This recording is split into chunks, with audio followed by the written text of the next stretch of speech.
Olá, você vai aprender nessa série de vídeos como ensinar o plano da salvação, a história de amor mais linda que a humanidade já presenciou e já ouviu falar, ou seja, a história de amor de um Deus pelo ser humano. É um evangelismo bem criativo, você vai aprender a como ensinar, né, através de um estudo bíblico, de uma pregação e até de um bate-papo com seu amigo, numa mesa de um café, como ensinar essa história de amor de uma forma muito criativa. Eu vou deixar livre para você o PowerPoint para você baixar na descrição desse vídeo. Peço a Deus que lhe abençoe, que use você no compartilhamento dessa história extraordinária. Muito bem, aqui Clailton Luiz, mais uma vez. Seja bem-vindo à segunda parte do guia definitivo para você descobrir o plano da salvação, o plano de amor de Deus para salvar a humanidade. Eu tenho o maior prazer em compartilhar com você esse conteúdo, um conteúdo que eu já lhe falei no último vídeo, né? Há mais de 15 anos eu tenho compartilhado isso com pessoas e tem impactado muitas vidas. Eu resolvi agora compartilhar, né, aqui no canal no YouTube, para que você possa também levar isso às outras pessoas. Abaixo desse vídeo, aqui na descrição, você vai poder baixar o PowerPoint com todas as telas desse treinamento que eu estou compartilhando com você. Vou pedir também para você curtir, compartilhar esse vídeo, seguir o nosso canal, né? Vamos compartilhar com o maior número de pessoas essa maravilhosa história que vai impactar a sua vida. No último vídeo eu falei sobre o primeiro ato, o segundo e o terceiro ato, ou seja, essa estrutura de se contar uma história, né? E fiz essa analogia, aliás, uma analogia que eu gosto muito, que diz que a nossa vida é como um teatro. Nós estamos em um teatro, a nossa história, né, pode ser comparada a uma peça teatral, onde participamos do terceiro ato. Nós chegamos nessa peça, o nosso personagem entra no palco no terceiro ato. O problema é que nós não sabemos o que aconteceu no primeiro e no segundo ato, e eu estou contando para você agora tudo o que aconteceu no primeiro e segundo ato, para que você saiba as suas falas no terceiro ato. Vamos lá então? Então ainda sobre o primeiro ato, né? Com a inveja, o inimigo de Deus, o diabo, né? Ficou então disposto a acabar com o relacionamento entre o ser humano e Deus. Ficou realmente com muita inveja, né? Odiou esse relacionamento, ou seja, Deus criou o ser humano e o ser humano ocupou esse lugar de Satanás. Agora nós temos muito mais do que ele tinha antes. Deus dá a nós um corpo para que a gente possa usufruir de coisas que nem os anjos na sua história usufruíram. Deus também dá para nós um planeta para esse corpo habitar, né, morar. E Deus dá para nós também a habilidade ou a responsabilidade de empreender nesse mundo, de liderar, de dar nome às coisas, de fazer a gestão desse planeta, mesma gestão que Satanás tinha nos céus. É algo assim maravilhoso, mas, por outro lado, se o diabo já tinha inveja de Deus, agora ele tem inveja também de nós. Agora ele deseja, né, destruir o ser humano. Vamos dar uma olhadinha então aqui em alguns versículos, olha só. A serpente era o animal mais esperto que o Senhor Deus havia feito. Ela perguntou à mulher: é verdade que Deus mandou que vocês não comessem as frutas de nenhuma árvore do jardim? A mulher respondeu: podemos comer frutas de qualquer árvore. Olha só, Deus colocou então o homem e a mulher no jardim, né? Eles estavam lá vivendo de uma forma que agradava a Deus, só que Satanás, o diabo, resolveu entrar ali e tentar destruir isso. A primeira coisa que ele fez foi tentar fazer com que o homem e a mulher desobedecessem a Deus, assim como ele fez, né? Então agora ele está tentando colocar algo na cabeça da mulher para que ela desobedeça a Deus. Vamos continuar aqui. Menos a fruta da árvore que fica no meio do jardim. Deus nos diz que não devemos comer dessa fruta, nem tocar nela. Se fizermos isso, morreremos. Mas a cobra afirmou: vocês não morrerão coisa nenhuma. Deus disse isso porque sabe que quando vocês comerem da fruta dessa árvore, os seus olhos se abrirão e vocês serão como Deus, conhecendo o bem e o mal. A mulher viu que a árvore era bonita e que suas frutas eram boas de se comer. Ela pensou como seria bom ter entendimento. Aí apanhou uma fruta e comeu, e deu ao seu marido, e ele também comeu. Nesse momento, os olhos dos dois se abriram, e eles perceberam que estavam nus. Então costuraram umas folhas de figueira para usar como tangas.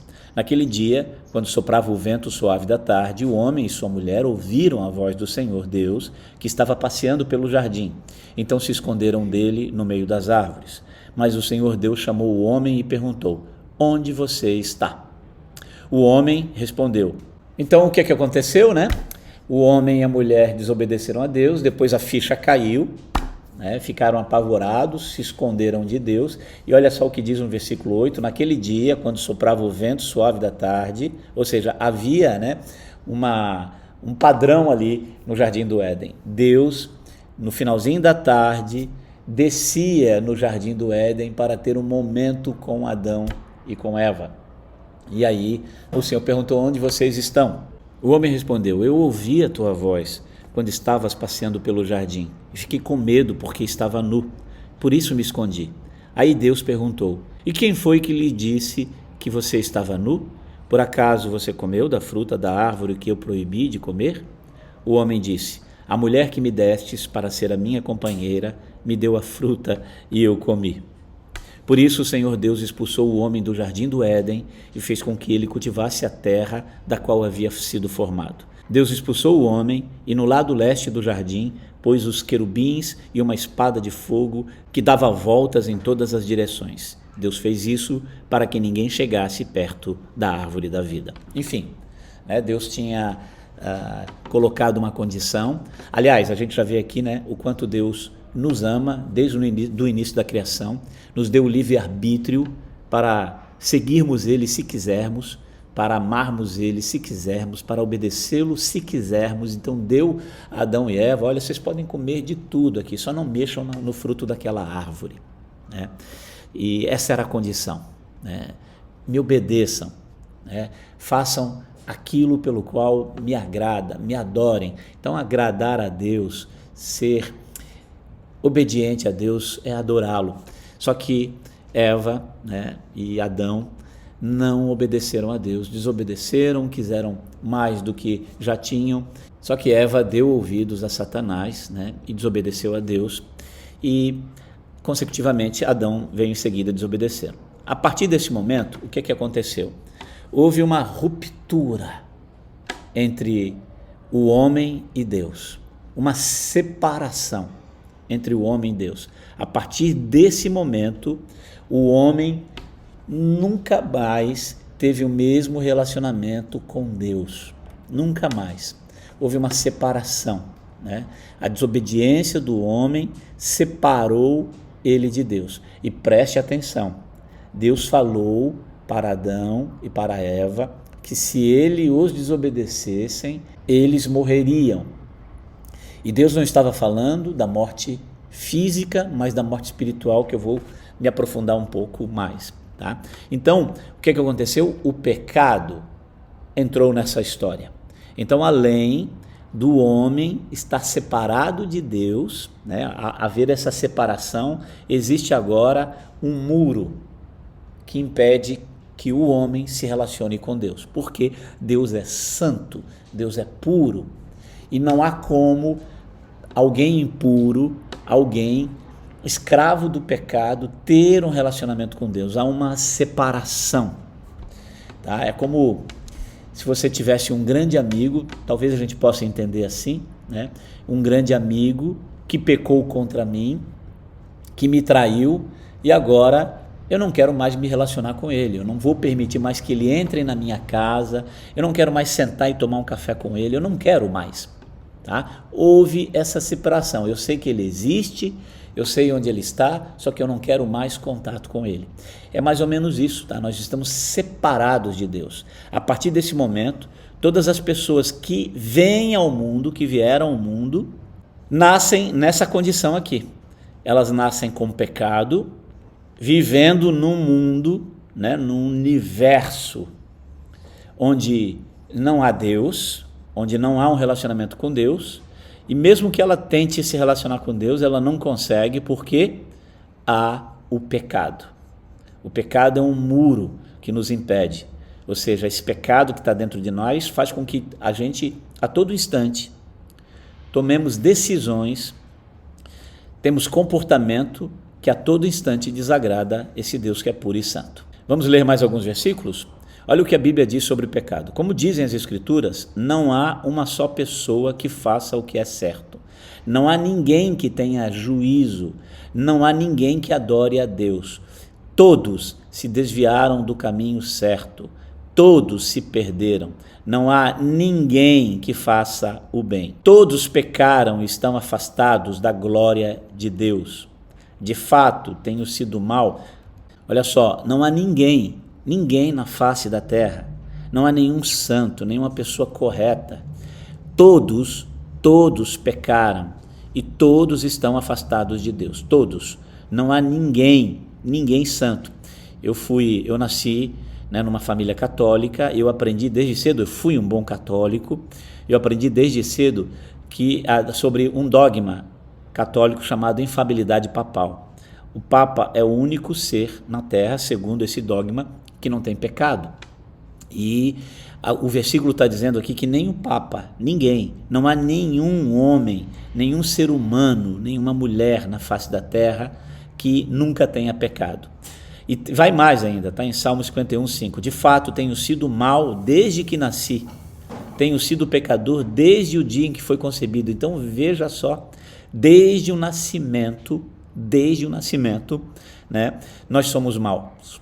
Eu me lembro do meu filho, quando nasceu e quando começou já a engatinhar e começou a querer tomar suas decisões, eu falava para ele, eu coloquei fita nas tomadinhas, onde ele possivelmente poderia alcançar, e às vezes ele engatinhava e queria botar o dedo nessas tomadas. Eu falava para ele, não. As primeiras palavras que ele aprendeu foi não, e ele parava, esboçava chorar e ainda assim apontava o dedo para ir para a tomada. Eu falava não e ele tirava o dedo. Aí eu deixava, daqui a pouco ele ia de novo. Então veja só, o mal já no bebezinho ali. Nós já nascemos assim. Deixa uma criança numa ilha deserta e 15 anos depois vá lá buscar essa criança. Você vai, mas vai com cuidado, tá? Porque você vai encontrar lá um animal irracional, um bicho perigoso.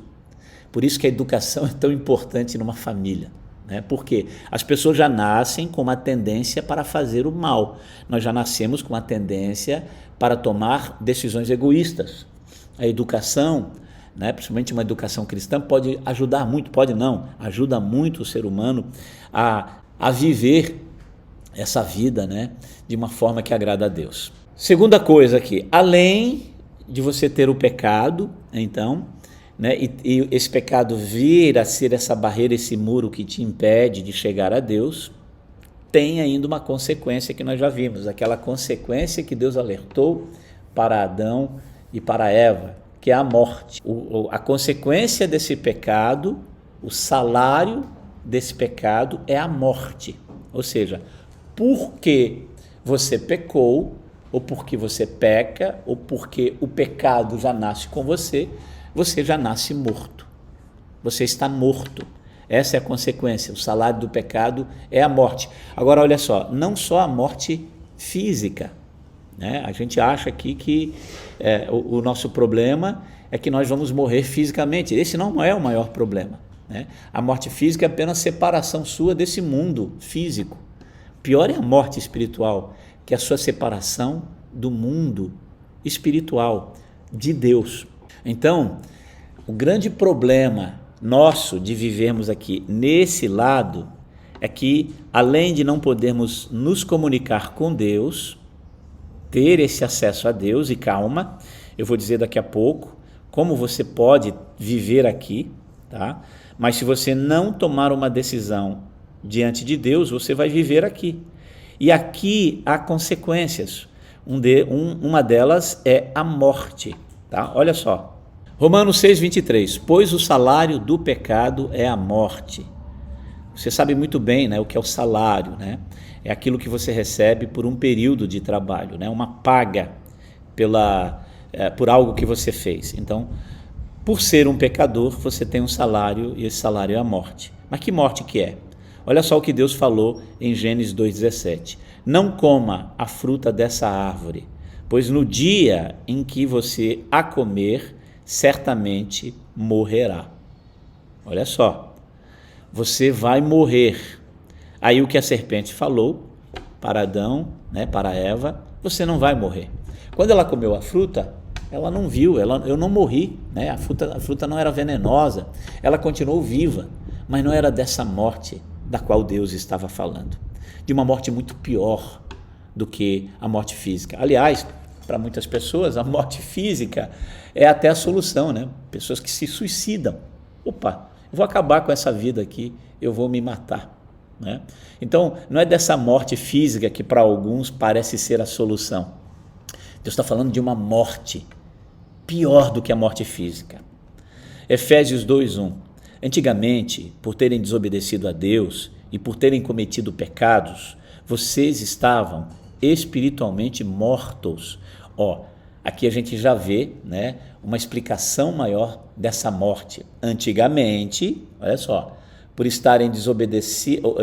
terem desobedecido a Deus, ou seja, né, vivendo no pecado, e por terem cometido os pecados, vocês estavam espiritualmente mortos. Ele está falando para um grupo de pessoas que estavam mortos. Se ele diz estavam mortos, significa que agora eles estão vivos. Há uma solução para essa morte espiritual. Então ele está falando para um grupo de pessoas que agora está espiritualmente vivo, mas que antes estavam mortos por causa dos pecados. Então, há uma diferença da morte física para a morte espiritual. A morte física é quando me separo do mundo físico. Bem claro, né? A morte espiritual é quando eu me separo espiritualmente de Deus. Vou deixar mais claro para você. Imagine esse caso aqui. Você encontra um amigo seu no shopping, né? E diz assim para ele: oi, tudo bem? Como é que você tá? Opa, tudo bem. Cara, acabei de encontrar teu filho. Tá ali num corredor ali do shopping. Aí o teu amigo diz assim: meu filho morreu. Que isso, rapaz? Que morreu? Eu vi ele ali. Estava ali com a esposa dele.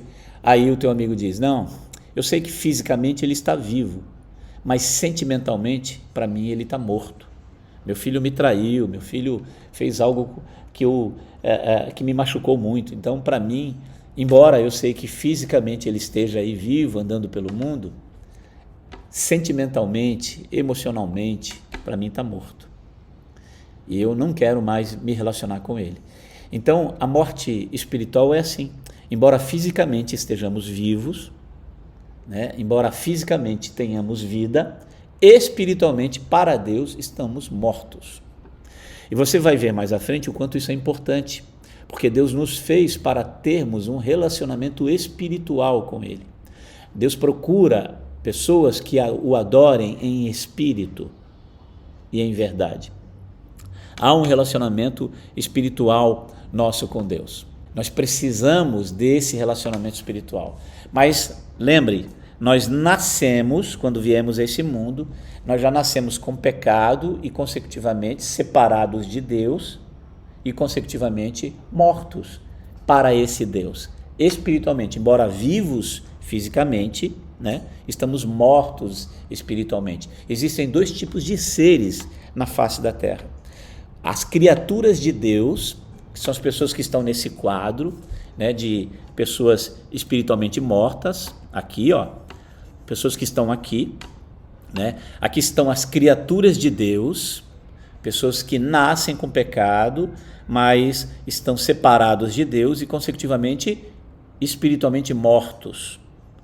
E os filhos de Deus. Quem são os filhos de Deus? Aqueles que Deus adota, puxa daqui para cá.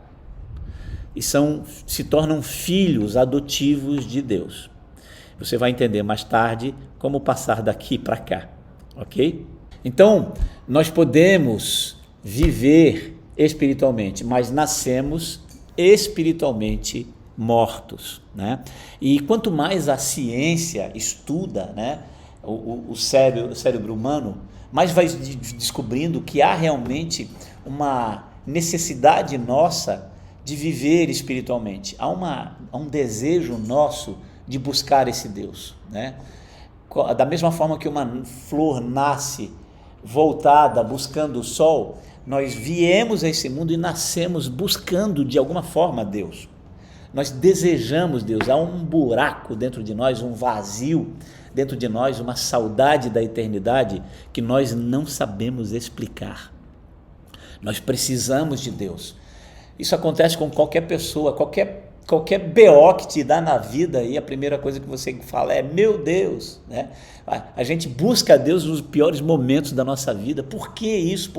Porque há essa tendência nossa, porque Deus colocou dentro de nós essa necessidade. Nós nascemos para ter relacionamento com Deus. Acontece que nascemos com um defeito de fábrica, né? Tem um estudo, né, aí da neurociência. Os cientistas descobriram, até colocaram um nome para isso, a inteligência espiritual, né? Temos a inteligência emocional, a inteligência intelectual e tem a inteligência emocional. Os cientistas descobriram, né? Colocaram aí eletrodos na cabeça de pessoas e descobriram que há uma inteligência espiritual, né? Perguntavam para as pessoas: quanto é que é 2 mais 2? Quanto é que é 35 vezes 7? Havia uma área no cérebro que acendia ali nos eletrodos, né? E quando perguntavam: você ama seus pais? O que você sente pela sua mãe? Uma outra área, né, a inteligência emocional, acendia. Aí quando perguntavam questões como: você acredita em Deus? Você acredita numa vida após a morte? Quando faziam perguntas relacionadas às questões espirituais, aqui, próximo aos lobos temporais, acendia-se uma outra área no cérebro. E eles começaram a fazer estudos e descobriram aí o que eles chamam de o ponto de Deus no cérebro. É a inteligência espiritual. Deus colocou em nós um chipzinho ali, né, para buscar ele, só que deu um pequeno defeito nesse chip. Ou seja, nós nascemos para buscar a Deus. Essa história que eu vou te contar agora é surpreendente. Helen Keller, tá? Uma história incrível. Eu amo essa história dessa mulher. Ela nasceu cega, muda e consecutivamente surda. Imagine, tá? Imagine viver uma vida assim, desde a sua nascença, onde você nunca viu nada, nunca ouviu nada e, portanto, não aprendeu, né, a falar. E ela viveu assim até os 15 anos da sua vida. 15 anos no breu total. Que vida é essa? Eu não consigo ter uma dimensão de como é viver uma vida assim. Helen Keller viveu assim até que os pais, um casal bem abastado, né, um casal de dinheiro nos Estados Unidos, contratou uma babá para cuidar dela. Essa babá já cuidava dela há muitos anos, mas conseguiram, através da tecnologia, já na época, aparelhos para que a menina começasse a ouvir. E ela começou a ouvir e essa babá começou a alfabetizá-la.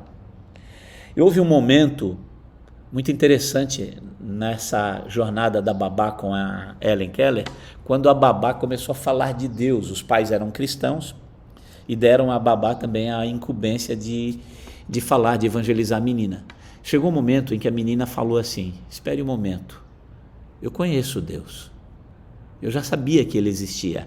Então a babá ficou impressionada, né? Como assim? 15 anos na escuridão, quem que te falou de Deus? E a resposta de Helen, mais ou menos assim, né, foi que quando eu estava com fome, eu sei que vinha comida à minha boca. Eu via pessoas, alguém me pegar no colo e me levar para me dar banho. Eu sentia pessoas me vestindo. Eu sentia que tinha seres que cuidavam de mim. E na minha cabeça, nesse momento, nesse tempo de escuridão, eu sabia que era um Deus, um ser superior. Eu não imaginava o que eram seres físicos, o que era um pai, uma mãe. Para mim era Deus. Era a única coisa que eu sentia, que eu pensava. Quem colocou isso na mente de Helen Keller? Ninguém. Então veja só, já está aqui dentro de nós, né? Já está dentro da nossa mente. Ela mais tarde, né, foi homenageada, né, no Oscar, enfim, a história dela é surpreendente, né? Uma história de vida muito incrível, né, de Helen Keller. Então veja só, há dentro de nós, né, uma necessidade, um desejo de buscar a Deus. Está dentro de nós. Por isso que a morte espiritual é uma coisa que não é natural para nós, né? Por isso que você vai ver em muitas nações, tribos que nunca tiveram contato com civilizações, algum altar buscando a adoração de algum ser da qual eles não conhecem ou que eles criam. Porque há dentro de nós essa tendência, né? Eu gosto sempre de contar essa historinha aqui, né, para finalizar essa parte. Um professor chegou numa sala de aula e disse assim para os alunos, professor de história: no ano passado eu me incomodei muito com os cristãos aqui nessa sala, que sempre interrompiam a minha aula para trazer aí comentários cristãos. Eu não quero, eu não aceito, por isso eu vou dar para vocês uma única oportunidade, que é agora, de se manifestarem, e depois eu quero ver vocês calados o ano inteiro. Ele puxou da gaveta um ovo e disse: esse aqui é um ovo cru, eu quero dar a vocês a oportunidade, os cristãos aqui, os que dizem que Deus existe, né? O professor é um professor ateu, que vocês orem para que esse ovo não se quebre quando tocar ao chão, porque eu vou largar ele no chão e, lógico, ele vai se espatifar, vai fazer uma sujeira, eu vou limpá-lo, mas eu vou dar a oportunidade para vocês para que orem para que esse ovo não se quebre quando tocar o chão. Se esse ovo não se quebrar, eu até vou dar um crédito a vocês e vou entender que Deus existe. Alguém aí, um voluntário, ele segurando o ovo, um voluntário, pode orar daí mesmo. Faça a sua oraçãozinha aí, peça para que esse ovo não se quebre. Ninguém levantou a mão. Vou dar mais uma chance. De repente, lá no fundo da sala, um aluno se levantou a mão e disse: professor, eu gostaria de orar. Muito bem, pode orar. Professor, eu gostaria de orar aí do seu lado. Aí o professor segurando o ovo: como? Aí do seu lado. O professor já ficou mais desconfiado. Tá bom, venha. Aí o aluno estendeu a mão, né, sobre o homem, o professor, e começou a orar, enquanto o professor segurava o ovo. Senhor, eu não quero pedir aqui para que o Senhor, na sua infinita sabedoria, poder, onisciência, onipresença, impeça que esse ovo se quebre quando tocar ao chão. O Senhor tem muito mais o que fazer do que atender esse meu pedido. Mas eu vou te pedir uma outra coisa, meu Pai, que quando esse ovo tocar o chão e se espatifar, que este homem que o segura caia no mesmo exato morto neste chão, em nome de Jesus. Amém. Pode soltar o ovo, professor. O professor, segurando esse ovo, botou o ovo na gaveta e falou: vai sentar, seu maluco, vamos começar a aula aí, vocês são muito loucos. E o professor não quis, né, não deixou que esse ovo se tocasse ao chão. Ou seja, né, no fundo, por mais ateu que você seja, há algo dentro de você que te incomoda, né? Há uma saudade de uma eternidade da qual você não sabe como é, ou você não entende, né? Vai lá na Índia e você vai ver mais de 300 milhões de deuses que são adorados por essas pessoas. Olha o desejo, a necessidade dessas pessoas, né, buscando um Deus. A morte física é inevitável. Ela é inevitável, nós sabemos, né? Todo mundo sabe que um dia vai morrer, mas muita gente não sabe que já está morta espiritualmente. Precisam saber disso. Precisam saber dessa verdade que eu estou lhe falando. E a solução para viver uma vida plena aqui nessa vida é você viver espiritualmente, você nascer de novo. Você já nasceu fisicamente, mas precisa agora nascer espiritualmente. Nós precisamos consertar esse pequeno defeito de fábrica. E para finalizar esse vídeo, há uma consequência de você também estar morto espiritualmente. Sabemos que fisicamente vamos morrer, ok? A sua vida vai acabar aqui. Você teve uma chance de consertar o seu defeito de fábrica enquanto vivo, fisicamente. Então, fisicamente, né, nós vamos morrer. A morte física é inevitável. Você vai morrer. Só que algo acontecerá depois dessa morte física. Há uma consequência. A história continua. Tá? Essa é a parte do terceiro ato que nós vamos ver mais à frente. A história continua num outro ambiente, numa outra dimensão, num outro mundo. Ela continua. E a Bíblia fala que haverá um julgamento. Você vai ser julgado por tudo que você fez em sua vida enquanto esteve vivendo fisicamente aqui. Você viveu fisicamente aqui e espiritualmente morto, viveu fazendo tudo que você bem quis, e quando chegar no final dessa vida física, você será julgado. Há uma consequência para isso, que nós vamos ver em nosso próximo encontro. Eu vou pedir para você, mais uma vez, que curta esse vídeo, compartilhe ele com o maior número de pessoas, né? Siga o nosso canal, né? Aperte o sininho para receber as informações do próximo vídeo, e nós nos vemos no nosso próximo encontro. Que Deus te abençoe.